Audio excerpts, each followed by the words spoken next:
দীর্ঘ 33 বছর পর জাহাঙ্গীরনগর বিশ্ববিদ্যালয়ে আজ জাকসু নির্বাচন অনুষ্ঠিত হয়েছে। আমরা এখনো আমাদের ফলাফল পাইনি, উপরে ভোট গণনা চলছে।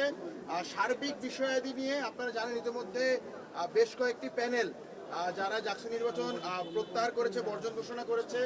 সারাদিনে বেশ কিছু অনিয়ম, অনেক কিছু ঘটেছে। এই সার্বিক বিষয় নিয়ে বাংলাদেশ গণতান্ত্রিক ছাত্র সংসদ জাহাঙ্গীরনগর বিশ্ববিদ্যালয় সমর্থিত শিক্ষার্থী ঐক্য ফোরামের পক্ষ থেকে আমরা এই সংবাদ সম্মেলন আয়োজন করেছি। আপনাদের সামনে এই মুহূর্তে আমাদের লিখিত বক্তব্য পাঠ করবে শিক্ষার্থী ঐক্য ফোরামের মনোনীত ভিপি পদপ্রার্থী আরিফুজ্জামান উজ্জ্বল।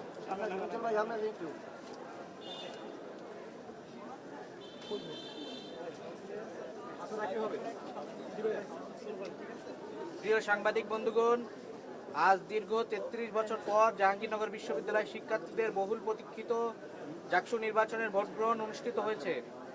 জুলাই গণ অভ্যুত্থানের পর জাতির প্রত্যাশিত গণতান্ত্রিক রূপান্তরের যাত্রার এক গুরুত্বপূর্ণ ধাপ হিসেবে জাহাঙ্গীরনগর বিশ্ববিদ্যালয়ের পাশাপাশি পুরো দেশবাসী এই নির্বাচন নিবিড়ভাবে পর্যবেক্ষণ করেছে। আমাদের আশা ছিল সকলের জন্য লেভেল প্লেইং ফিল্ড নিশ্চিত করে একটি সুষ্ঠু, নিরপেক্ষ, গ্রহণযোগ্য নির্বাচন আয়োজন করবে জাহাঙ্গীরনগর বিশ্ববিদ্যালয় প্রশাসন। কিন্তু নির্বাচন আয়োজনে প্রস্তুতিমূলক কার্যক্রমের শুরু থেকেই নানা রকম অসঙ্গতি লক্ষ্য করেছি আমরা।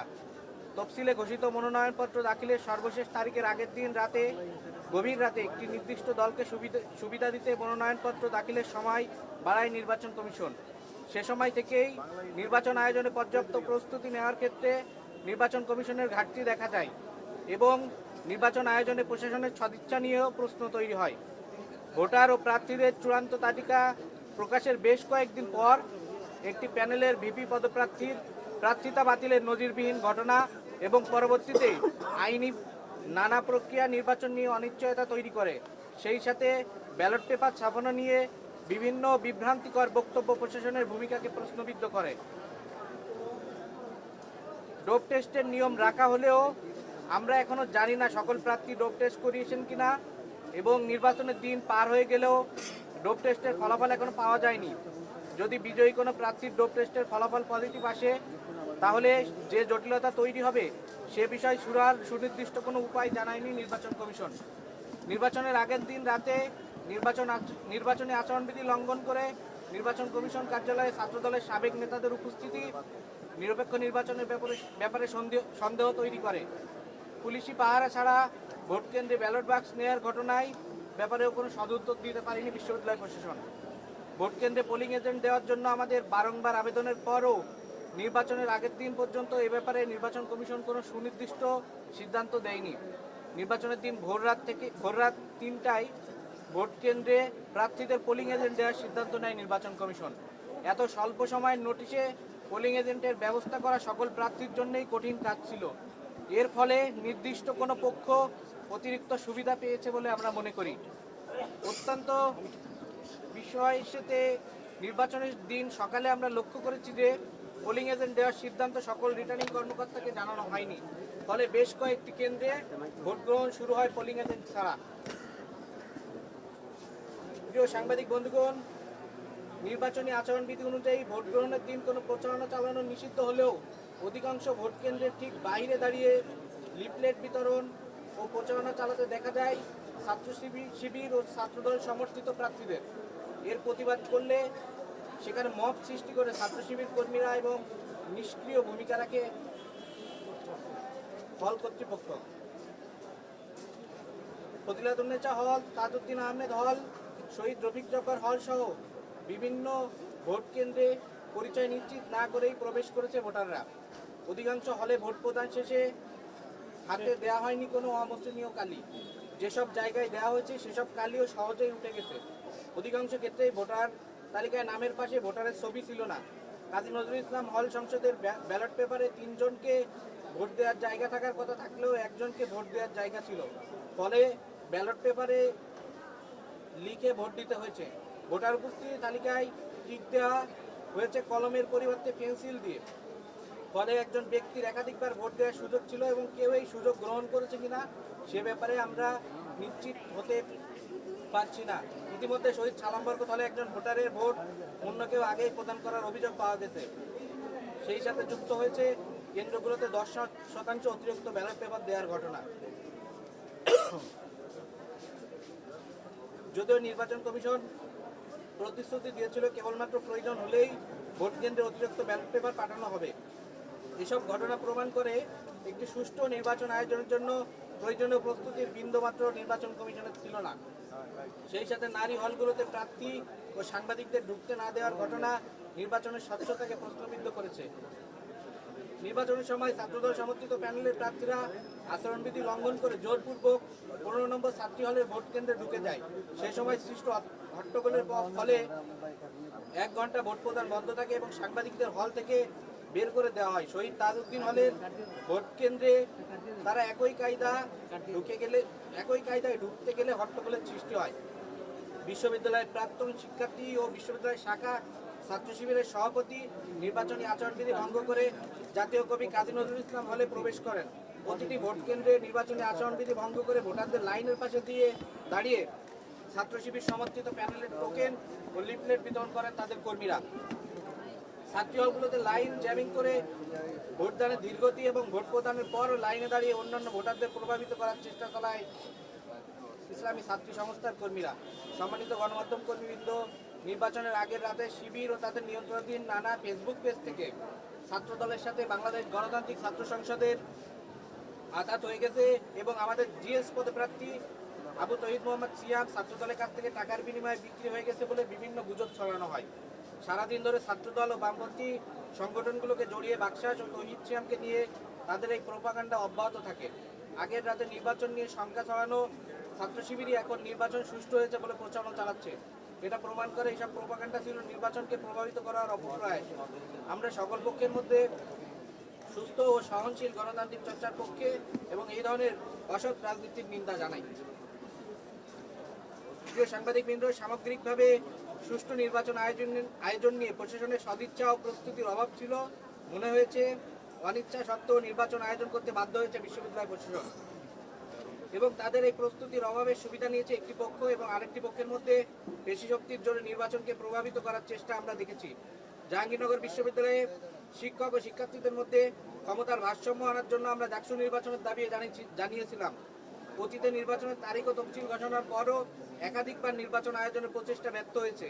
এবার আমরা একই ঘটনার পুনরাবৃত্তি দেখতে চাই না। আমরা আরও জানাতে চাই, ডাকসু নির্বাচন না হওয়ার পেছনে শিক্ষক রাজনীতির ভূমিকা অতীতেও ছিল এবং এবারও তা ডাকসু নির্বাচনকে প্রভাবিত করেছে।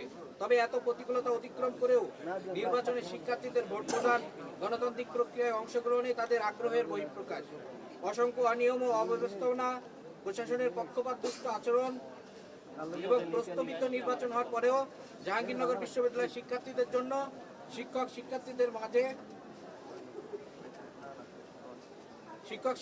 মাঝে ক্ষমতার ভারসাম্য আনার স্বার্থে আমরা মনে করি DUCSU after a bad election is better than no DUCSU. ব্যর্থ নির্বাচন কমিশনের সমন্বয়হীনতা, অদক্ষতা এবং আন্তরিকতা ও প্রস্তুতির অভাবের তীব্র নিন্দা জানাই আমরা এবং আমরা মনে করি এই নির্বাচন বিতর্কিত হওয়ার সকল দায়ভার নির্বাচন কমিশন ও প্রশাসনকেই নিতে হবে। আচ্ছা, অনেক অভিযোগ আপনারা বর্ণনা করলেন, এরপরেও মানে ভোটের স্বচ্ছতা নিয়ে কোনো সুনির্দিষ্ট তথ্য প্রমাণ আপনাদের কাছে আছে কিনা? মানে স্বচ্ছভাবে হয়নি এরকম কোনো তথ্য প্রমাণ আছে কিনা? আপনারা জানেন অলরেডি স্বচ্ছভাবে হয়নি এরকম কোনো তথ্য প্রমাণ পাওয়ার জন্য ভোট কেন্দ্রে যে পরিমাণ সাংবাদিকদের এক্সেস এবং প্রার্থীদের এক্সেস থাকার কথা ছিল, পোলিং এজেন্টদের যে পরিমাণ এক্সেস থাকার কথা ছিল, তার কোনোটা আসলে বিশ্ববিদ্যালয়ের নির্বাচন কমিশন আসলে আমাদের জন্য করে নাই। সেই ক্ষেত্রে আসলে আমরা এটাও বুঝতে পারছি না যে কারচুপির অভিযোগগুলো আসছে বা যে অস্বচ্ছতার অভিযোগগুলো আসছে সেটা আসলে কতটুকু পরিমাণ সত্য। এই জায়গা থেকে আমরা দেখেছি সালাম বরকত হলে একজন শিক্ষার্থী ভোট দিতে গিয়ে দেখেছে যে তার যে ভোট, সেই ভোটটি আগে হয়ে গিয়েছে। আমরা দেখেছি যে 15 নং হল, মানে যেটা সাবেক বঙ্গমাতা হল, সেই হলে ছাত্রদলের ভিপি প্রার্থী কোনো ধরনের অনুমতি না নিয়ে একদম ভোট কেন্দ্র পর্যন্ত চলে গিয়েছে। আমরা দেখেছি যে আপনার বিভিন্ন হলে যেখানে নির্বাচন কমিশন বলেছিল রিটার্নিং অফিসারের অনুমতি নিয়ে প্রার্থীরা যাইতে পারবে, কেন্দ্র 5-7 মিনিটের জন্য ভিজিট করতে পারবে, কিন্তু সকালবেলা আমরা দেখছি আমাদের আসলে কোনো হলে যাইতে দিচ্ছে না। আমরা দেখেছি লাইন জ্যামিং এর মতো ঘটনাগুলো। আমরা দেখেছি যে ভোট দিয়ে এসে আবার ওইখানে দাঁড়িয়ে আছে। আমরা দেখেছি যে আচরণবিধি লঙ্ঘন করে বিভিন্ন প্যানেলের শিক্ষার্থীরা একদম ভোট কেন্দ্রের বাইরে তারা লিফলেট বিলি করছে। এই সব কিছু আসলে এটা প্রুফ করে, এবং এটাও শুধুমাত্র নির্বাচন দিনের ঘটনা এরকম না। গতকালকে রাত্রে আমাদেরকে জানানো হয়েছে পোলিং এজেন্ট থাকবে, গতকালকে রাত্রে আমাদেরকে জানানো হয়েছে অবজারভার থাকবে না, গতকালকে রাত্রে আমাদেরকে জানানো হয়েছে আমরা কিভাবে ভোটটা দিব, গতকালকে রাত্রে আমাদেরকে জানানো হয়েছে যে প্রার্থীদের কোনো আইডেন্টিফিকেশন কোনো কার্ড দেওয়া হবে কি হবে না। এই সব কিছু ডোপ টেস্ট, তার আগে কিছু 2 থেকে 3 দিন আগেই একটা প্যানেলের ভিপির চূড়ান্ত প্রার্থিতা বাতিল করা, এই সব কিছু আসলে আমাদের মনে সন্দেহের উদ্রেক করেছে যে এই নির্বাচন কমিশন পক্ষপাতদুষ্ট আচরণ করেছে, এই নির্বাচন কমিশন অপরিপক্কতার পরিচয় দিয়েছে, এবং এই নির্বাচন কমিশন এই নির্বাচন আয়োজন করার জন্য মোটেও আসলে তারা প্রস্তুত ছিল না। তারা চেয়েছে নির্বাচনটার মাধ্যমে, এই ধরনের কাজগুলোর মাধ্যমে যাতে বিশ্ববিদ্যালয়ের শিক্ষার্থীরাই হতাশ হয়ে বা প্যানেলগুলো হতাশ হয়ে আসলে নির্বাচন বানচালের জায়গাটাতে যায়। সেই জায়গা থেকে আমরা বলেছি যে এত কিছুর পরেও আমরা বলছি যে একটি ব্যাড ইলেকশন অন্তত ভালো, এই জায়গা থেকে 33 বছরের নো জাক ছুটছে। আমরা বলছি যে এইটার মাধ্যমে অন্তত গণতান্ত্রিক ধারার প্রচলনটা হোক, যাতে এই যে শুরুটা আমরা করেছি এই শুরুটা যাতে ধারাবাহিকতাতে বজায়। তার মানে ভুল ত্রুটির সূত্রে আপনারা কি নির্বাচনের ফলাফল চান? আমরা নির্বাচনের ফলাফল চাই, এবং আমরা এইটা পাশাপাশি অ্যাড্রেস করছি যে এই যে নির্বাচন কমিশন যা কিছু করেছে, যতগুলো অনিয়ম করেছে, এই অনিয়মগুলোকে আমরা অ্যাড্রেস করছি, কিন্তু পাশাপাশি যে 7,500 ভোটার ভোট দিয়েছে আমরা তাদেরকে সম্মান জানাচ্ছি যে তারা এত দিনের খরা কাটিয়েও, এত প্রতিকূলতা কাটিয়েও নির্বাচন কমিশন যেখানে প্রত্যেক পদে পদে বাধা দিয়েছে যাতে ভোটারের সংখ্যা কম থাকে, যাতে ভোট কাস্ট কম হয়, তারপরেও বিশ্ববিদ্যালয়ের প্রায় 8,000 শিক্ষার্থী যারা ভোট দিয়েছে তাদের প্রতি সম্মান দেখিয়ে, তাদের প্রতি শ্রদ্ধা দেখিয়ে আমরা এই নির্বাচনটা বর্জন করছি না, কিন্তু আমরা এই নির্বাচনের প্রত্যেক ভুল ত্রুটিকে অ্যাড্রেস করছি, যেটা সম্পূর্ণ দায়ভার নির্বাচন কমিশনের। এবং যারা নির্বাচন বর্জন করেছে তাদের নির্বাচন বর্জনের দায়ভার বিশ্ববিদ্যালয় প্রশাসন এবং এই নির্বাচন কমিশনের। আমরা মনে করি তাদের ওই নির্বাচন বর্জনের জায়গাটাও একটা ডেমোক্রেটিক প্রসেস, সেই প্রসেসের জায়গা থেকে তাদের প্রতি আমাদের সহানুভূতি আছে, তাদের প্রতি আমাদের সমর্থন আছে। এই যে ভোট গণনার জন্য সারা রাত লাগছে, এই বিষয়ে আপনাদের অবস্থান কি? এটা কি গণতান্ত্রিক চর্চার মধ্যে পড়ে কি? এটির সঙ্গে যুক্ত সেটা হচ্ছে যে আপনারা সিএম আপনি কথা হচ্ছে যে আপনিও গতকাল নির্বাচন কমিশনে ছাত্রদল এবং বামপন্থী ছাত্র সংগঠন পরিষদ ছিল আর কি, তাদের সঙ্গে আপনিও ছিলেন, যারা হচ্ছে স্বয়ংক্রিয় মেশিনের পরিবর্তে ম্যানুয়াল পদ্ধতিতে ভোট গণনার দাবি জানিয়েছিলেন। তো আগে যেহেতু স্বয়ংক্রিয়ভাবে ছিল যাতে করে এই ভোগান্তিটা তো কমতো, আপনি এখন কি আগের অবস্থানে আছেন নাকি আসলে? দুইটা বিষয়কে আলাদা করে দেখার আসলে সুযোগ নাই। প্রথমত নির্বাচন কমিশন তার তফসিল ভঙ্গ করছে, কারণ তফসিল অনুযায়ী আজকেই ফলাফল প্রকাশ করার কথা। অলরেডি আমরা 11 সেপ্টেম্বর ডেট পার করে ফেলেছি, তার মানে তফসিল আসলে আমাদের ভঙ্গ হয়ে গিয়েছে। দ্বিতীয়ত আমরা শুধু এসে ওএমআর মেশিনের পরিবর্তে ম্যানুয়াল ভাবে দেখার দাবি জানাই নাই। প্রথমত নির্বাচন কমিশন আমাদেরকে জানাই নাই যে ওএমআর মেশিনে তারা ভোট গণনা করবে। এইটা আমরা জেনেছি সংবাদ মাধ্যম মারফত নির্বাচনের 2 দিন আগে। তখন আমরা এসে কথা বলেছিলাম, আমরা তখন পর্যন্ত জানতাম না যে ওএমআর মেশিনের কিছু রাজনৈতিক সংশ্লিষ্ট। আমরা গতকালকে দেখেছি যে সেই ওএমআর মেশিনের যে প্রতিষ্ঠান, সেই প্রতিষ্ঠানের সাথে যে জড়িত তার সাথে জামাত সংশ্লিষ্টতা আছে। আমরা সেই জায়গা থেকে তাদের কাছে কনসার্ন জানিয়েছিলাম, তারাই আমাদেরকে তারপরে বলেছিল যে তারা আসলে এটা ম্যানুয়ালে যাইতে চায়। দেন আমরা বলেছি ওকে, আমরা সাধুবাদ জানাইছি যে ওকে আপনারা চাইলে ম্যানুয়ালে যাইতে পারে। সেই জায়গা থেকে আমরা গতকালকে ম্যানুয়ালের আলাপটা করেছি। ধন্যবাদ। একটা প্রশ্ন ছিল, নির্বাচনের ফলাফল যাই হোক সেটা কি মেনে নেবেন? এবং আপনারা যে অভিযোগগুলো দিয়েছেন সেই অভিযোগ অনেকগুলো দল, বিশেষ করে বামজোট সহ অন্য দলগুলোও কিন্তু তারা অভিযোগ দিয়েছে। সেই অভিযোগের প্রেক্ষিতে তারা বলছে পুনর্নির্বাচনের দাবি জানিয়েছে। আপনাদেরকে এরকম পুনর্নির্বাচনের কোনো দাবি আছে? আমরা বলছি যে এই বিশ্ববিদ্যালয়ের প্রশাসন এবং এই নির্বাচন কমিশনের এই পুরো সময় ধরে যে চেষ্টাটা ছিল সেটা হলো জাকসু বানচাল। আমরা মনে করি যে আজকে যে নির্বাচনটা হয়েছে এটা খুবই ব্যাড একটা ইলেকশন, এবং সেই ইলেকশনের ব্যাডের এক্সাম্পলগুলো আমরা আপনাকে দেখিয়েছি, এভিডেন্সগুলো আমরা আপনাদেরকে দেখিয়েছি। কিন্তু এরপরেও যে জাকসুটা শুরু হলো, এইটাকে আমরা সাধুবাদ জানাই। বিশেষ করে যে প্রায় 8,000 শিক্ষার্থী এত প্রতিকূলতার পরেও এই ভোটটা দিয়েছে, তাকে আমরা সাধুবাদ জানাই। এই জন্য আমরা বলছি যে আমরা এই নির্বাচনটা আমরা বর্জন করছি না, কিন্তু এই নির্বাচনটা যদি ত্রুটিযুক্ত সেটাকে আমরা অ্যাড্রেস করছি। কিন্তু আমরা বলছি যে 33 বছরের নো জাকসু কাটিয়ে আমরা একটা ব্যাড ইলেকশনের মাধ্যমে হলেও যে জাকসুটা আমরা পেয়েছি, সেই জাকসুর এই জাহাঙ্গীরনগর বিশ্ববিদ্যালয়ের শিক্ষক এবং শিক্ষার্থীদের যে ভারসাম্য, ক্ষমতার ভারসাম্য, সেই ক্ষমতার ভারসাম্যটা আনার জন্য এই জাকসুর ধারাবাহিকতাটা দরকার। আমরা মনে করি যে এটা যদি এখন আমরা বর্জন করি বা এটা যদি বানচালের দিকে যায়, তাহলে হয়তো এই নির্বাচন কমিশন বা এই বিশ্ববিদ্যালয়ের প্রশাসন আবারও আমাদের সামনে একটা 33 বছরের জটলা আনবে, যেটা এই গণতন্ত্র জাহাঙ্গীরনগর বিশ্ববিদ্যালয়ের গণতান্ত্রিক পরিবেশকে আসলে হুমকির মুখে ফেলবে। তার মানে ফলাফল যাই হোক মেনে নেবেন। আমরা ফলাফল মেনে নিই।